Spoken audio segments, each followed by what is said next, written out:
Hey there YouTube, what's up? So Descent here, and I'm just going to be going through today how I made this image here. And I did this using a method that was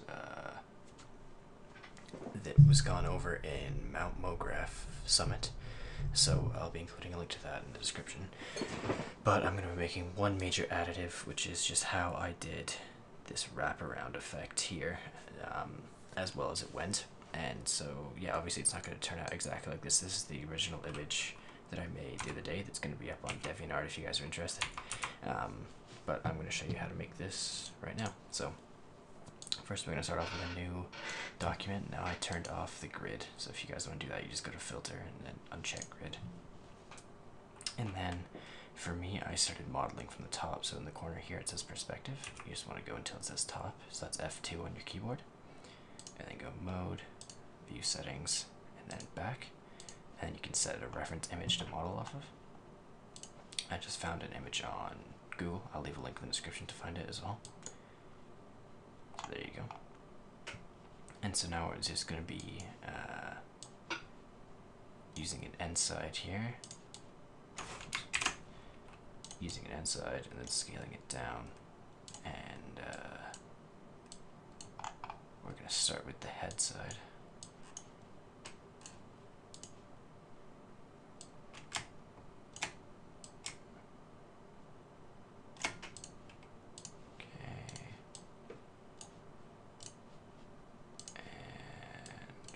Start with the inside right on the nose. A bit smaller. Yeah, about there. And then what we're going to do here is we're going to go and grab a loft nurb, drop the inside into loft nurb, go back to our move tool, and then hold control, and then move across, and you'll see these lines will pop up, and that's where the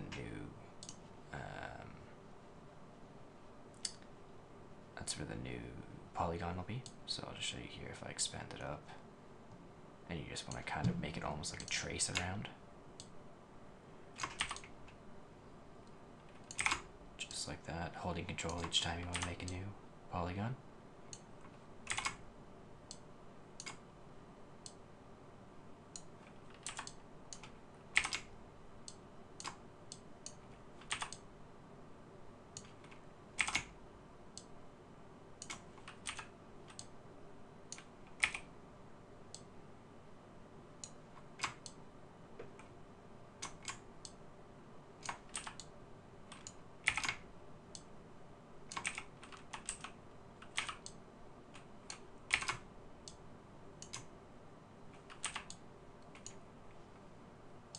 Okay, so that's what this looks like right now. And then if we go back to the perspective view, that's what we have in the actual 3D editor. Okay, and so it might not look great right now, but it'll get better as we go. Now that's going to be the smaller one. However, the next bit's going to be quite a few polygons. The last time I did it, I think it was like 100. Let me just double check actually. I think the last time I did it, it was like, how many polygons was it? 106. This next part was 106 polygons, and the first part was 20 something. This is 18, so this is 10 polygons. This is much less polygons than I did last time, but that's just because I'm kind of doing this just as a quick sketch sort of thing, just to show you guys this method. Because the main part of importance here is going to be in a second, and I'll point it out when I'm working on it. So now the good thing about a snake is that it's seemingly, at least, it's a fairly easy first time render. So if you guys are trying to learn how to do this, then I would recommend trying out a snake first. But the one issue that you have is the corners. Anything that has a circle on it, circular bend to it sort of thing, is kind of awkward to try and make. So that's why I'm going to show you what I do for that here. I'm just going to move this up, go T, make this bigger.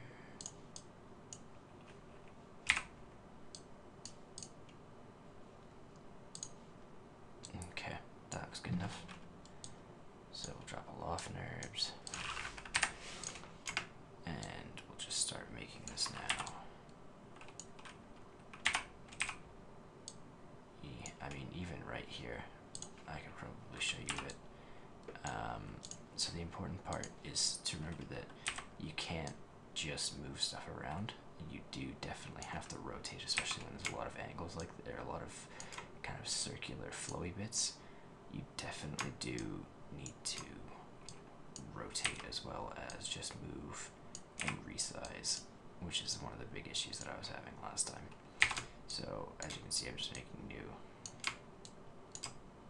polygons as I go, and then right as I'm getting into this part around here where it starts wrapping around, I'll show you what I start doing. So in the start here, because I'm going to have to wrap it around this way, I'm going to start with a bit of an angle and make sure it's got a bit of a curve to it here. And then I'm going to continue that curve, but I'm also going to continue that curve as well as just doing a slight amount of rotation so that this middle section starts getting a lot more of a curve to it. And then we're just going to keep going, adding rotation as we go, just making sure there's no weird shaping issues as we're going around.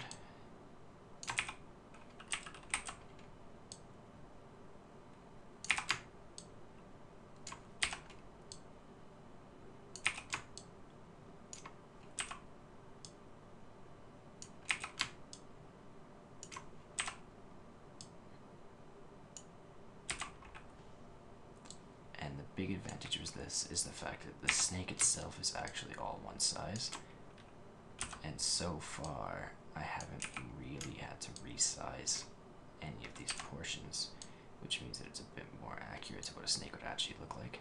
However, the one issue that I'm having is with sections. I'll just show you in sections like in here. This is what you want to try and avoid, this weird sine curve sort of thing going on there.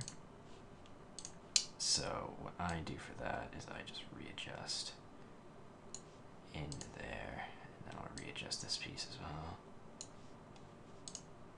And yeah, that sorted it out. And then now obviously this is not going to be as great of quality as you could do if I put more effort into making it. I mean, as you saw before, the other one was like 100 and something polygons. This one's probably going to be closer to about 60 or 70.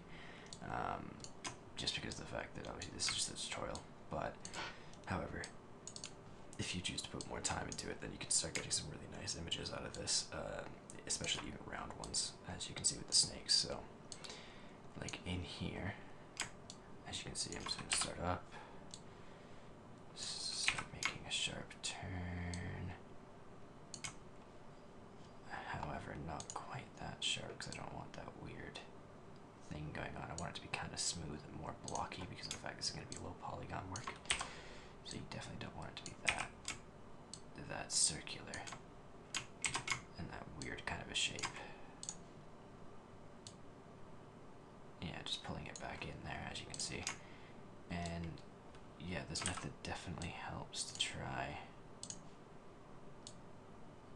and add rotation a bit more naturally into the image. Or at least make the rotation look a little bit more natural in the image.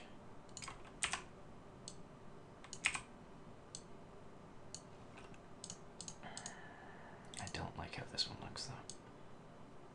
Yeah, there we go. And now the biggest issue with trying to teach people this method is that, for me at least, how I find is that when I'm working on these sort of things,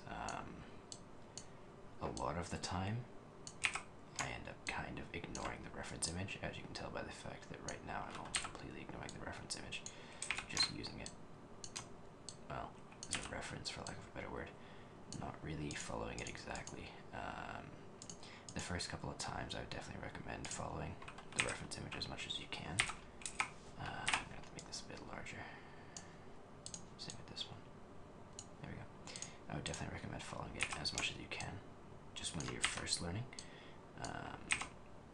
just so that your renders turn out a little bit better. But after a little while, I'd recommend moving more and more towards the side of doing your own sort of thing and just using the reference image as like a light reference, not as like a holy scripture, have to follow it sort of deal. So we're just going to keep going here. I'm probably going to end up making the snake a bit bigger in a second. And that'll be the next part of this video. That'll be kind of an important thing to talk about. And another thing as well, actually, is as you saw there, if I'm making a new polygon and I accidentally click in the middle, so like if I click here and it's got both of these things highlighted, I would recommend just deleting that polygon. Otherwise, I'll show you what happens if you have that sort of a polygon. It might not be as bad because this isn't at an angle, but when you're dealing with the right hand side as opposed to angling from the top, because right now we're working top down, so this might not be as bad for this. Yeah, this one's fine. But normally if you're angling from like the right hand side, so like this axis, if you do that and you grab this side, you'll also end up grabbing that coordinate, the x, y, and the z coordinate, and then now if you look at it, it's got this weird diagonal drop down here. So what you want to do is when you're making a new polygon, you want to just make sure that you're grabbing one axis at a time and then adjusting the other axis afterwards. Otherwise you'll get a weird shape to it sort of thing, if that makes any sense, which it might not have because that wasn't really that very good English. It's early, as you can tell. It's 1:34 in the morning right now, so.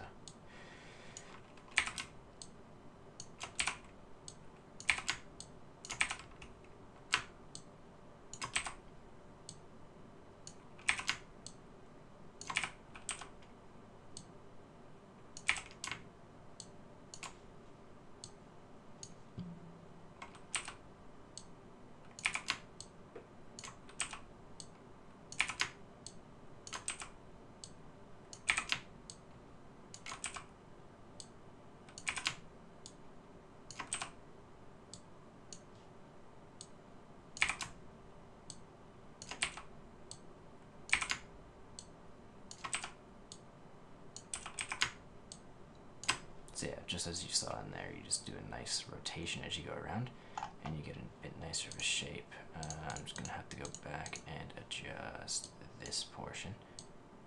Now I would recommend making the entire shape around first before you start messing around with some of the sections, because oftentimes, as you saw there, if I would have gone back and edited this one, then I might have had to edit the next one, and the next one, and the next one, but it was just this one that I screwed up in this instance. So I'd recommend making the entire arc first and then going back and editing them individually. It makes you just look a little bit better, at least in my opinion, as in my own experience.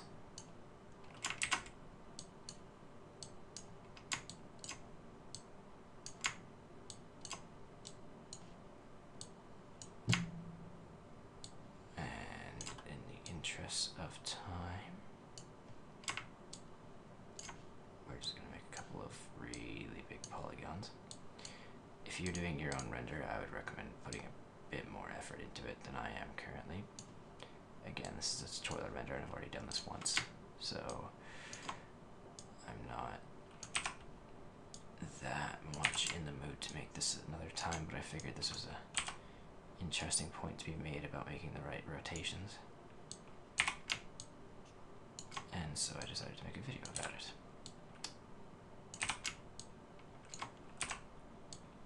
So, just as we're going through here, I screwed that up. I screwed that one up as well. There we go. And drop this down.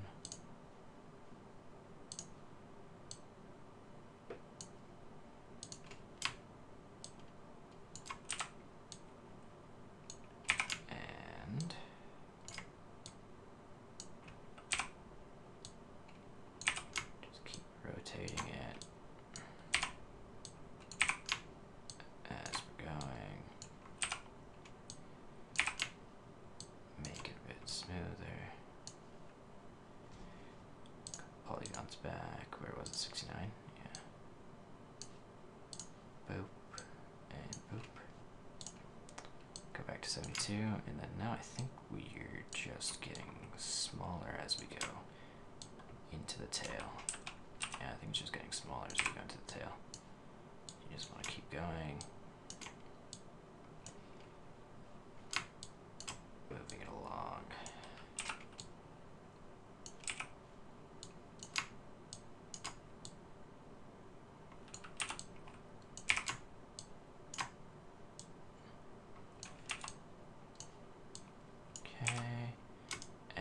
can, I'm going to completely ignore the reference image here and just casually do my own thing. And bring it out actually a little bit closer. Maybe I'm going to follow it a bit more. Just give it a much steeper sort of bend. These are a lot less forgiving turns because of how much smaller this is.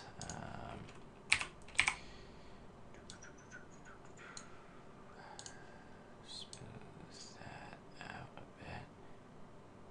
Okay, I've made that at a really weird angle now. But I really don't feel like correcting it. That should be fine. We'll call that good enough. Just shrink this down. A bit more rotation to it. Shrink this down.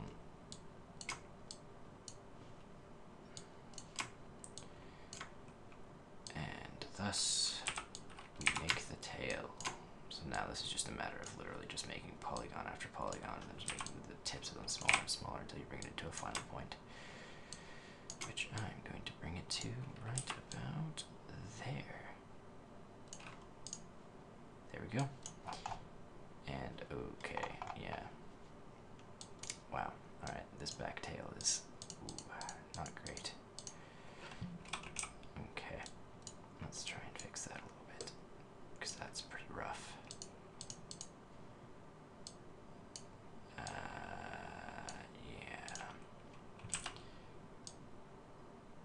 Okay, let's try and alleviate a bit of that turning there. Off of here. Okay, this was not great. Okay, when you guys do your own renders, make them a little bit better than this. Don't, or models rather, I keep calling them renders, models. Make them a little bit better than this. This is a little bit not great, but there we go. So now, hit F1 here, and go back, and there we go. And so some of you might be wondering how this is supposed to be low poly, and I will show you how in just 1 second here. First, what I'm going to do is what I always do, and I'm just going to go and quickly free move some stuff around to make sure everything fits properly. Actually, this time I ended up lining it up quite nicely. I'll take it. I move this corner. Little areas like this I wouldn't be majorly concerned about. Maybe fix them. It's the next one, isn't it? Yeah, maybe try and smooth them out a little bit. Just like that, maybe go through, do some stuff, see what happens. This edge is kind of weird. Yeah, there we go. Smooth it out a bit. There are any major, there's a couple of points like in the middle here in some areas. But the great thing about this next part is that it should hide most of that, and we're just going to take a deformer called a polygon reduction, and we're just going to go right the way down to the bottom and make sure it's in the lowest possible spot down here. And for these types of things, I normally turn it to 98 or 97 and see where that takes us. And then we'll try 98, and then we'll try 99. And the main issue will be places like back here, where you'll have this kind of weird, like, gapping start to happen. Yeah. So maybe we'll go 98.7.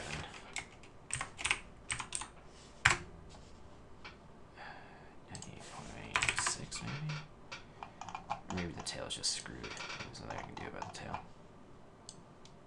Okay. Maybe we'll just ignore the tail. Let's go 99 point, I don't know, 0.4. Obviously this wasn't a great model, but you just want to make it a really high number and just make sure it's placed beneath all of the end sides. and then you'll be all good. So we're just gonna go body and polygon reduction, dropping underneath the 10th inside, drop it under there, and then there we go. And then we're just gonna add them to a null, call it snack. And in the interest of saving time, I'm just gonna add a physical sky and change the time to like 7:14, make it early in the morning. And yeah, unfortunately this is why it helps to have a couple more polygons, so you don't get this weird stuff on the front here, but as a tutorial example, I'm just going to leave it how it is. For your own, I'd recommend making it a bit better than this, but yeah, there you go. Presets, I don't know, maybe let's see what this will look like actually. Let's try making this out of this stuff, let's see what happens. It might look kind of weird, let's find out. Yeah, it does.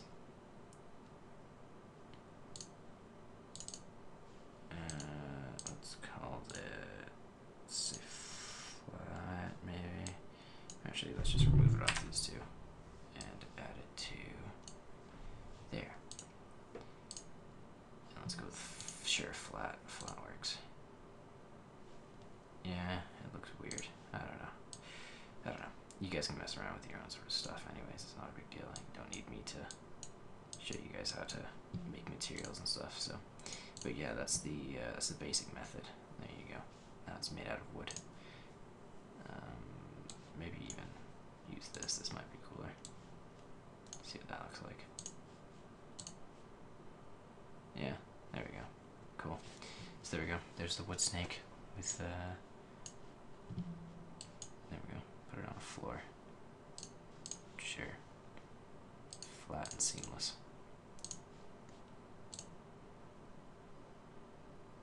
And there we go. There's the snake. That's what the snake ends up looking like. Yeah, that's the method that I use to make this stuff. I'll leave the if I remember to, I'll leave the project files in the description to my better snake that I made. Not this one, because this one's I'm not immensely happy about this one. This one wasn't the best, but I'll leave the project files in the description to my better one if I remember. If I forget to, then somebody just leave a comment down below and I'll remember to upload them then.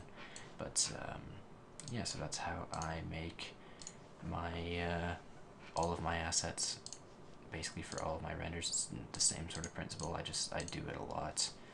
When I make my own ones, I make them a lot more off by hand, like the spider. The reference image that I used for the spider was like a clip art image, and I just ended up taking the clip art image and making my own, like the God, this is a mess.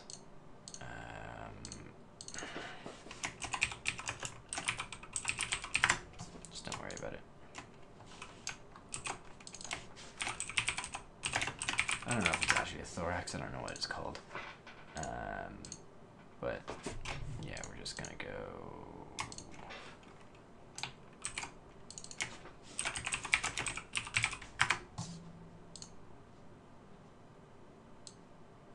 And we're gonna add that to thorax pieces. There we go. So yeah, the whole, all of the pieces, like all of the pincers and stuff.